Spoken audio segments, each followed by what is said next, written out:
শ্রদ্ধা, দোয়া আর অশ্রুসিক্ত হৃদয়ে আজ কবর জিয়ারত করা হয়েছে সাবেক প্রধানমন্ত্রী ও বিএনপি চেয়ারপারসন বেগম খালেদা জিয়ার।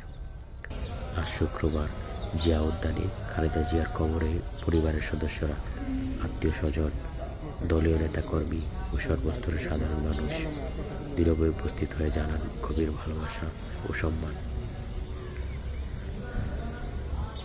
কবরের পাশে দাঁড়িয়ে অনেকের চোখে ছিল জল, কণ্ঠে চাপা বেদনা। এ সময় তার কবরে পুষ্পস্তবক অর্পণ করে গভীর শ্রদ্ধা নিবেদন করেন দলীয় নেতাকর্মীরা। একজন সংগ্রামী ও আপসীন নেত্রীর শূন্যতা যেন আরো গভীর হয়ে ওঠে এই মুহূর্তে। দীর্ঘ রাজনৈতিক জীবনে তিনি ছিলেন দৃঢ়তা ও নেতৃত্বের প্রতীক। দেশ ও গণতন্ত্রের জন্য তার ত্যাগ আজ স্মরণ করেন উপস্থিত সবাই। কবর জিয়ারত শেষে তার রুহের মাগফিরাত কামনায় বিশেষ দোয়া করা হয়। দোয়ার মাঝে ভেসে ওঠে স্মৃতি, কষ্ট আর ভালোবাসার গল্প।